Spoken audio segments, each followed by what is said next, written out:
Hey everybody, I am Kevin with Renogy Off-Road and welcome to the channel. For today's video, my goal is to give you a simple, easy to follow tutorial on the equipment as well as the wiring that you need in order to set up a dual battery system in your overland rig, maybe your van that you travel in, or your off-grid cabin.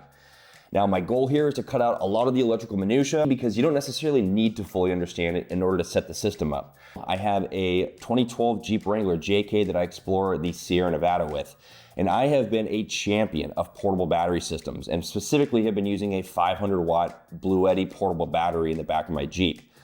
Now, this has served me well, and I'm still a huge fan of portable batteries just because of the convenience of having the inverter and the battery all built into one. But I finally got to the point where the number of devices that I needed to charge in the back of the Jeep exceeded the capacity of the battery that I had. And what I came to find after doing research is I can fit something like this 100 amp or about 1200 watt battery in the same space that I can fit my 500 watt Bluetti. Now, because I know that there are varying levels of experience out there, I'm gonna break this video down into 3 parts. So the first part is I'm just gonna talk about the basic components that you need in order to get a dual battery setup running. The second is I will actually get into the wiring, really basic schematic, and just show you how you're gonna wire these components together to make this thing work. And for the third part, I'm gonna show you how I actually wire this all up in my Jeep Wrangler, as well as go through some of the features that you get with the Renogy and vatrer systems. Now, before we go any further, again, huge shout out to Vatrer Power for sending me their 100 amp hour 12 volt battery, and Renogy for sending me their 40 amp DC charger, as well as their 1000 watt inverter. I will put a link to all these products in the description below with a discount code that you can use if you're interested in them. While I'll anchor on a few features of each that I think make them unique, realize this is not a review video. There's plenty of videos out there that show all of the features of each of these products. My goal here is to provide you with a simple how-to and something that you can follow regardless of the components that you decide to buy. Now, in essence, how this works is if we look at your vehicle's electrical system, you have an alternator, which is directly hooked into your engine that is generating a certain amount of current just by the engine's rotation. But what we can do is basically hook in a DC to DC battery charger such as this into your starter battery, again, being recharged by your alternator, and then use that excess current that it can generate in order to charge your auxiliary battery. If we take that auxiliary battery and we hook in a 1000 watt inverter to it, you now have the ability to power, in this case, AC devices directly off your auxiliary battery. When your vehicle shuts off, the DC to DC charger also shuts off the charging, and then you can still run your 1000 watt inverter with whatever juice you have left in this battery. Once you start the vehicle up again, once a certain voltage is sensed, it repowers your battery charger, which recharges your auxiliary battery, which allows your 1000 watt inverter to run. Simple as that. Now, as I've already alluded to, there's basically 3 components that you need for any dual battery setup. At its core, you need a secondary battery, you need a battery charger or battery isolator, I'll talk about that more in a second, and an inverter. All right, starting off at the heart of the system, your secondary battery. When you're shopping for a secondary battery, there's really 2 things that you need to consider. And the first one is the battery type or its chemistry, and then the size and capacity of the battery, which generally go hand in hand. Now, at your cheapest option, any standard lead acid battery from a major auto parts store will work just fine. The things to realize though is they also weigh the most out of any of the other battery types, coming in at about 65 pounds per 100 amps. And then additionally, they do not handle being deeply discharged very well, meaning that you only might get about 50% or so of the rated capacity of the battery. Now, if you bump yourself up to a more costly AGM or gel type battery, you'll find that it will weigh about the same as the lead acid. However, the benefit being it can handle being discharged much deeper than that of a lead acid battery and is generally more forgiving, as well as can accept more charging cycles. Now, by and large, the industry standard right now for auxiliary battery systems, as well as the battery that's most often used in portable batteries, such as the Jackeries, Bluettis, Goal Zeros, etc., is a lithium iron phosphate or LiFePO4 battery, such as the Vatrer Power 100 amp that I have right here.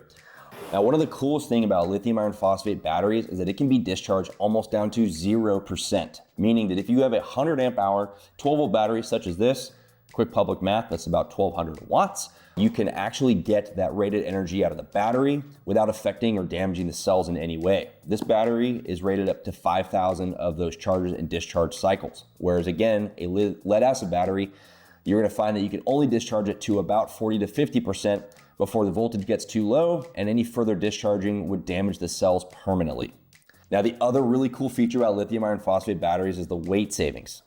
If you remember back when I talked about lead acid batteries, I said that a 100 amp hour battery weighs about 65 pounds. Well, this 100 amp lithium iron phosphate battery from Vatrer weighs only 24 pounds and is in the same form factor of that of its lead acid counterpart, or about 1/3 of the weight. That means that for the same weight of a 100 amp hour lead acid battery, you could get 300 amps of lithium iron phosphate batteries, which is awesome. Now, a couple quick notes about lithium batteries. They don't like to be charged when it's really cold outside. You may have seen this if you've been in your garage in the wintertime where you try to charge up your cordless drill and then the thing just dies right away again. Well, that's because those cells need to be warmed up and need to be above freezing in order to fully charge. So this Vatrer battery takes care of that. This one in particular has a built-in 90-watt heating element. When it senses the temperatures below 32 degrees, that heating element will kick on, heat the battery above 41 degrees, where it will then kick back off. It's fully automated, doesn't require any user intervention at all, and just uses its own basically stored power to power that 90-watt heater. Safety is incredibly important when dealing with lithium batteries. This battery also has an internal 100 amp battery management system, which protects it against overcharging, over discharging, overcurrent and temperature, as well as short circuits. What also I think is awesome is it comes with an app to allow you to monitor all of this real time via Bluetooth connection. Lastly, this battery has an IP65 waterproof rating, so if you're using this in an area which is exposed to light amount of water, it should be able to keep itself fully protected. Now folks, when it comes to batteries, size does matter. And the amount of size that you will be able to get out of your battery depends on the area in which you are going to be installing it. But just for reference, this is a Group 31 battery, again 100 amp, and it comes in at about 13 by 7 by 8 inches. And this is the largest battery that I could possibly fit in the back of my Jeep Wrangler. Remember with Ohm's law or Watt's law, whatever it is, 100 amps times 12 volts equals 1200 watts, just for a frame of reference. Now, some of you out there may be asking yourselves if you can just hook in your secondary battery directly to your starter battery to charge it. And the answer to that is unfortunately no. And the reason is if you have two batteries of different voltages, they're both 12 volts nominally, they will try to equal out their voltage over time, meaning that your secondary battery will never be fully charged and both batteries will be at a constant state of discharge. It is for this reason that you need something like a DC to DC, or also known as a battery charger. A battery charger, such as this one by Renogy, basically acts as the brains of the operation for your charging system. What's really cool about battery chargers, and this one in particular, is you can specify the type of battery your auxiliary battery is, and it will adjust all of the charging considerations so it doesn't overcharge and can protect that battery. What this means is if you have a setup like mine, where I have a Optima yellow top AGM battery as my starter battery, I can charge this lithium iron phosphate battery just fine. Now, you can also use a battery isolator in a dual battery system, and this is essentially allows one-way flow from your starter battery to your auxiliary battery. However, for vehicles with smart alternators, a lot of those built after 2015 or so, it will not be able to fully charge your battery. And then additionally, a lot of those don't have any protections to prevent overcharging of your auxiliary battery. Again, one of the principal features of a battery charger that this one has, and a lot of others like it, is that it will isolate your starter battery from your secondary battery once you shut your engine off. So again, nominally, your alternator is putting out about 14 volts, which is what your starter battery will be at while your engine's running. Once you turn the keys off and the alternator stops turning, your starter battery will jump down to about 13 volts and then start discharging with lower and lower voltage. Well, once the battery charger senses 12.7 volts, in this particular case, for this charger, it will sever that connection, will stop sending any kind of current to your auxiliary battery, so that way it's never gonna leave you with a dead battery and inability to start your car.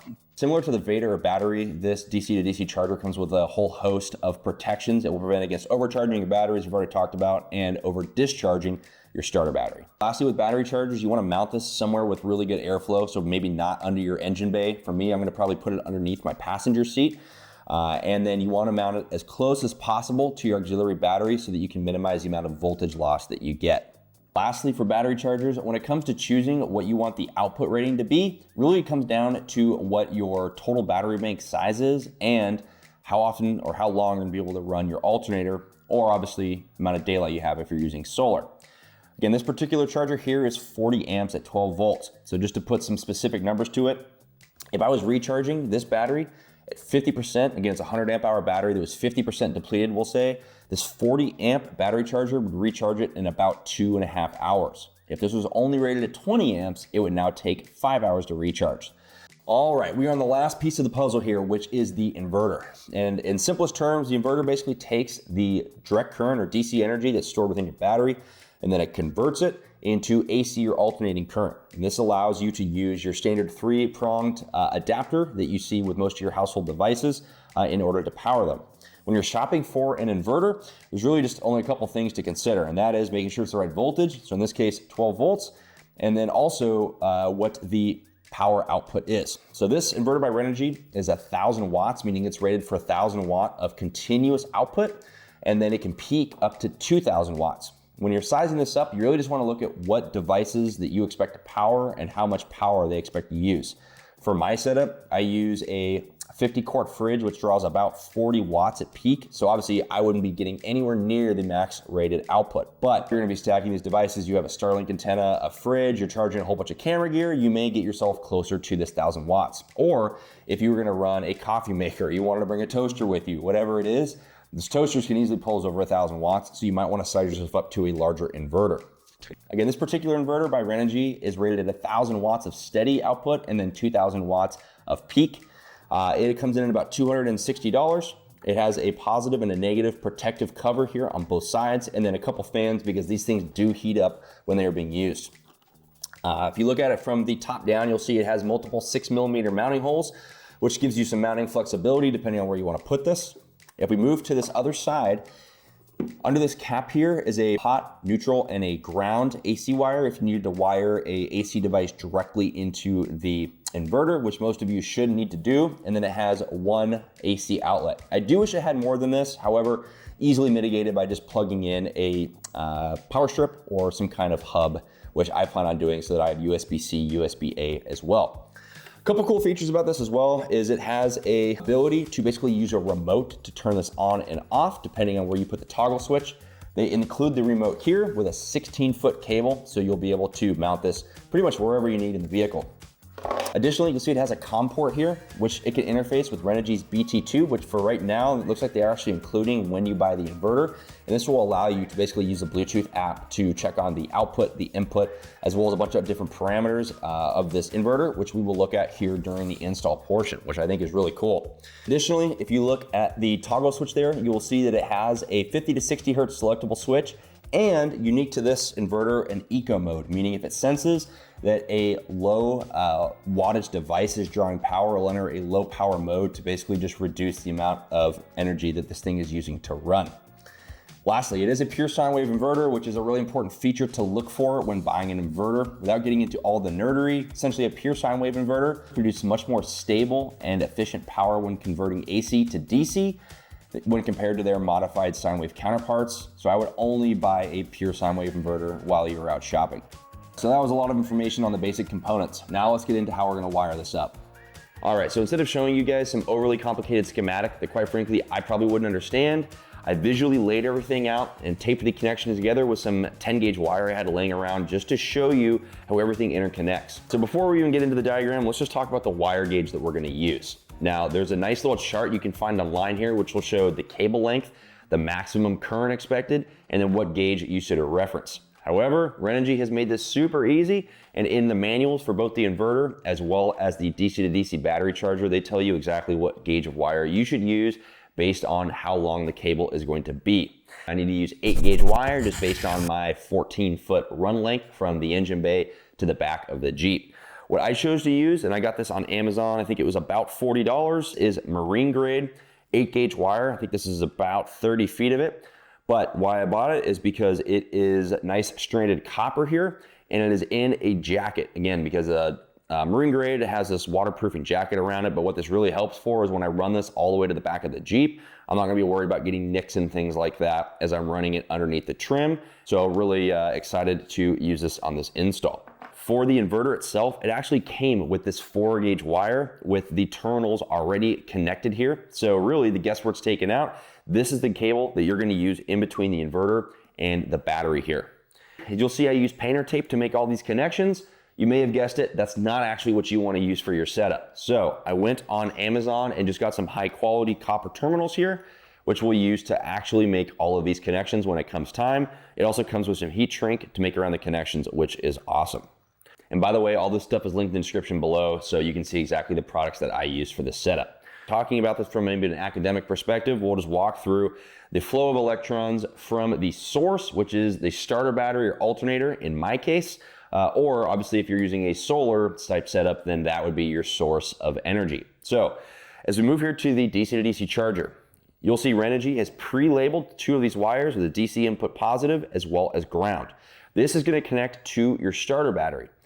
But very important, we must use a fuse or a circuit breaker on this connection. And the size that you need, or the rating rather, this being 60 amp, will vary based on whatever the expected output is of your DC to DC charger. Once again, you don't have to figure this out yourself. Your manual should tell you exactly what fuse to use, and Renogy tells me to use a 60 amp. Now, I am a big fan of these inline circuit breakers because A, if it may be tripped due to a momentary overtemp or something, you can just reset it, and then you're good to go. And also, this can act as a battery isolator. So in case you're gonna store your vehicle for a while or you just don't want the system in operation, you just push this button and it basically shuts the whole thing off until you're once again ready to use it. But very important, must use a circuit breaker on this connection.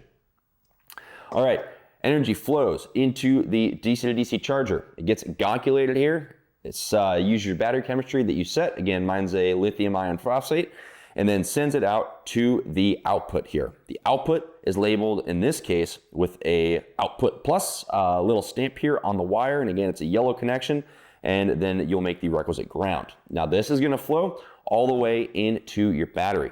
As we talked about before, we want the connection between here and your auxiliary battery to be as short as possible. This will just help reduce the voltage loss due to the increased length of cable. Once it is connected to your battery, now we just have to power our inverter. As I said, Renogy in this case actually provides the 4-gauge cable that we need to make these 2 connections, but you're gonna reference whatever your manual says. We will literally just connect it to the same post, the positive and the negative, and then run it into the inverter's positive and negative here. Now, once again, important, you must use a fuse between the inverter and the battery. Just referencing the manual, it says that I need to use a 100 amp circuit breaker. So 100 amp circuit breaker is what I used here. Again, another inline fuse version, and we'll make these 2 connections right into the inverter. Now, last couple things with this battery charger specifically is, again, it can take a solar input, and you'll use the blue positive and the other black ground in order to wire that in. And then if you have a smart alternator, generally on vehicles that were built in 2015 or later, you're going to want to connect this accessory cable to an ignition source to help the charger figure out when the vehicle is on and when it is off. With all that out of the way, let's start getting it installed.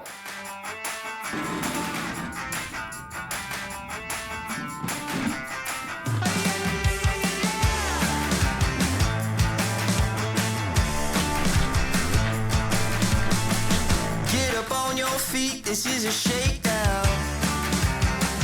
Order up that beat just like it's takeout. Show me you got soul inside those new shoes. You can rock and roll with an attitude. So good, so fresh, just the way you like it.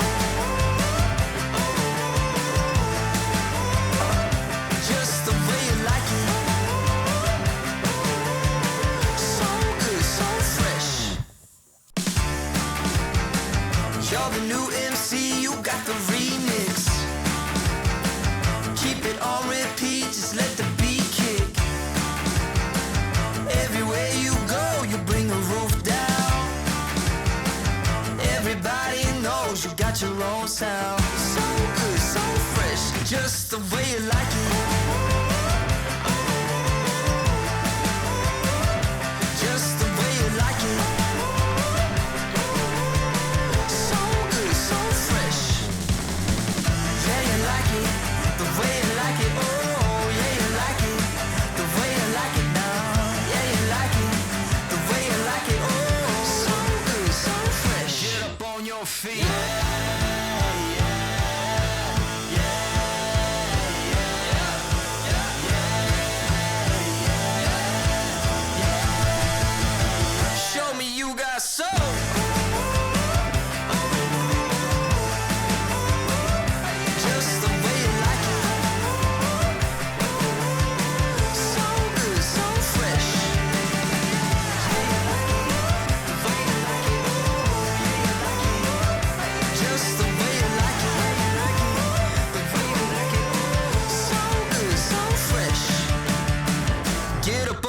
feet, this is a shakedown.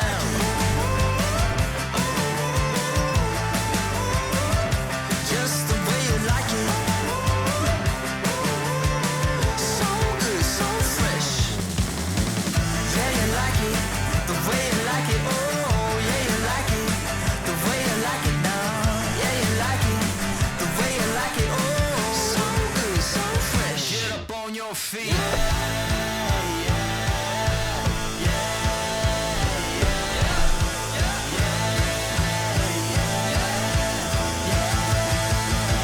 Show me you got soul.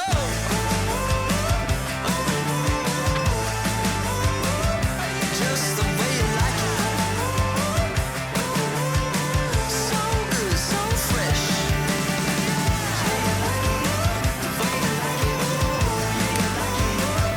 Just the way you like it. So good, so fresh. Oh, 2-day-old coffee, gotta love it. All right guys, well we got her totally finished. Install went super smooth. It obviously took a little longer than I thought just because when you're filming everything, you know, things just take longer. But love the install. The battery charger went under my back passenger seat and it fits perfect there, has a good amount of airflow. And then the battery box that came with the drawer system I have made this like a totally seamless installation. So really stoked about that. So walk over to the Jeep here and I'll just show you some quick notes about kind of how I mounted everything up. All right, just looking at the wiring, I actually decided to add a wire loom just because I had plenty of it and I just think it looks better than the white cable. So it's essentially double protected here. The circuit breaker, I literally just zip tied for now to the solenoid that I have for my winch. I'll probably try to figure out a better solution here long term, but nice and secure. You'll see I ran the positive right into the terminal here, and then the negative is also loomed up on this side of the battery. So I was able to fish this all the way through. Wire came right down here and then follows this trim piece here, taking it to my back seat. In the back here, the cable then runs underneath the trim, under the carpet, and then comes out right underneath here. So you'll see I mounted the battery charger just underneath the seat. I have probably 6 inches, maybe 8 inches of space between the carpet and the battery charger itself. And then all the cable back here, I loomed. Once again, not necessary. I just felt like doing it because I had it. I got super lucky and there's actually enough gap in between the seat and the carpet where it's not pinching the cable, but I was able to run the cable basically straight back. All right, moving this seat out of the way, you'll see I have the battery box situated here, which fits just perfect in the back of the Jeep, and it'll be sitting right next to my fridge on this fridge slide here. So the inverter itself, I actually ended up cutting my own holes on the sides of the posts. This just allows the cables to cross, and it just gave a little bit of room so that the back of the seat is not resting against these cables when it is in the closed position here. You'll see I actually wired this thing in called a shunt, and I didn't really show it in the footage because this is going to be a whole separate video. This is basically just a battery management system. It changed the wiring up a little bit from the diagram, but again, outside the scope of this video, so just kind of ignore that for now. I have a couple wires associated with the shunt, and then this thing basically will sticky here just up to this box to stay out of the way. And then lastly, you'll see the positive and the negative from the battery charger coming up from under the seat right here and then going right into the box. This thing is nice and sturdy, not going to jiggle around or vibrate or anything. And again, the inverter is mounted perfectly so that I can have access to the power outlet, and I'll show you what I'm going to do with that on the other side. All right, so the other side here, again, you'll see I have basically just the one AC outlet, which generally you'd like to have more, obviously, but I found a really good solution in order to make use of it. So I have this cool thing here. Basically, it's just a little pop-out panel, and I added this cable stopper here, and eventually I'll have probably a bunch of cables just sitting just like this in order to plug in devices. What I did was got this Anchor power strip, so it has 6 AC outlets. It also has 2 by USB-C and 2 by USB-A. This is just going to live down here like so. And then I'm gonna run just the one low profile plug into the inverter. And then this pop-up panel will be able to fit right back in for a totally seamless installation here. All right, with that out of the way, I'm gonna push the circuit breaker in for the battery charger, start the Jeep up, and we'll see how all this works.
Okay, well, I actually forgot to film an outro, and we are up here at an Airbnb cabin we rented at the foothills of the Sierra.